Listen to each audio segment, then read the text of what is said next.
Llueve sobre el Guadaira, un río de apenas 100 kilómetros que ha marcado la historia de una comarca y de una ciudad, Alcalá, que toma su apellido del propio río. Es la columna vertebral, lo es todo. La historia de Alcalá es vertebrada por el río, desde la formación geológica de este lugar hasta su propia historia, hasta la vida, la economía, el gusto estético, diría que absolutamente todo, la cultura, por supuesto. En su ribera y la de los afluentes llegaron a contarse más de 100 molinos, donde se molturaban los cereales que recogían en los campos cercanos. También había moliendas en algunas casas, lo que se conocía como molinos de sangre, porque eran impulsados por personas o bestias. En nuestra localidad se daba el ciclo completo del cereal. Se criaba el grano en la vega, se molturaba en los molinos y se convertía en producto de mercado en las panaderías. Los molinos surgen en este sector del territorio como mínimo en la época almohade, en el siglo XII o en el siglo XIII. Probablemente surgen con anterioridad, en la época romana. Los molinos es lo que ha configurado la forma de ser y la forma de ordenar el territorio en Alcalá de Guadaira y en el resto de la población. Alrededor de los molinos fue creándose una industria que trajo el progreso a la localidad y la convirtió en una ciudad que ahora tiene 75.000 habitantes. Gracias al molino pudo tener lugar la fabricación de excedentes y, en consecuencia, el inicio del comercio, el inicio de las comunicaciones, las relaciones entre los pueblos y, muy especialmente, las transacciones económicas y la construcción de los puentes y los caminos. Más allá del mero hecho de lo que supone la molienda del grano, la gran trascendencia fue la creación de la primera industria en la historia de la humanidad.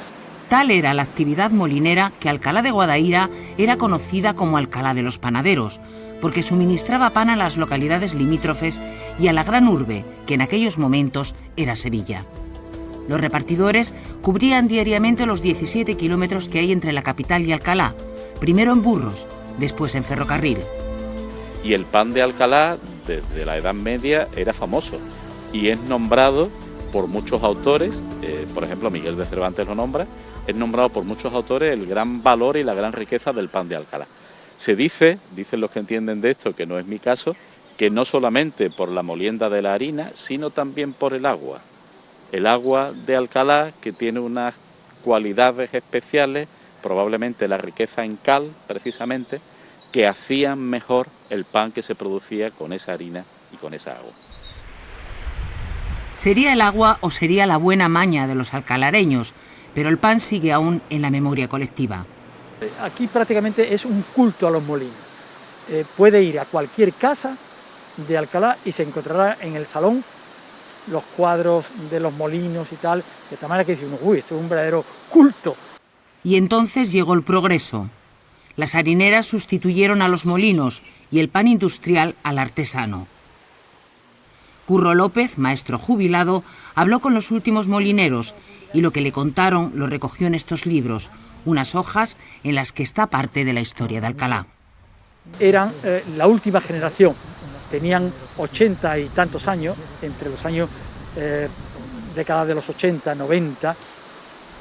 Ellos se criaron en una familia tradicional, sus padres todavía eran de los que no pensaban en que el molino terminaría, aprendieron el oficio, lo ejercieron, intentaron mantenerse en él. Algunos de ellos ni siquiera, cuando ya el molino no tenía nada que hacer, se fueron de él. Dijeron que no se iban de él hasta que no murieran y salieron del molino para el cementerio. En la época de máxima esplendor, indudablemente, fue la Edad Media, siglo XVIII y siglo XIX. A mediados del siglo XX, sobre 1940, 1950, es cuando desaparece toda la actividad molinera en la cuenca del río Guadaira. Con los molinos cerrados vinieron años duros para el río, que llegó a ser uno de los más contaminados de Europa. La situación cambió cuando en 2011 consiguió la declaración de Monumento Natural Ribera del Guadaira y este tramo fue incluido en la Red de Espacios Protegidos de Andalucía. Esto estaba prácticamente destruido como consecuencia de la contaminación y como consecuencia del abandono en los años 50 y los años 60, y desde hace algunos años pues estamos trabajando en un programa bastante complejo con una serie de proyectos, algunos municipales, otros de la Comunidad Económica Europea. Bueno, se han reconstruido azudes, se han reconstruido molinos, se ha ensanchado el río, se ha dragado, se han construido paseos, se han construido zonas ajardinadas, se han plantado miles de árboles y decenas de miles de arbustos. El desarrollo sostenible es evidente y eso, vamos, lo puedo decir de primera mano porque yo vivo en Alcalá de Guadaira y he sufrido y he vivido, como muchos alcalareños, pues toda la contaminación de los años 80 tan duro con el tema de los alpechín, del tema de la espuma, y claro, es obvio que hoy por hoy el agua está muchísimo más recuperada. Tenemos que seguir apostando y sobre todo hay que hacer mucha concienciación social, porque los usuarios también son muy culpables de la contaminación.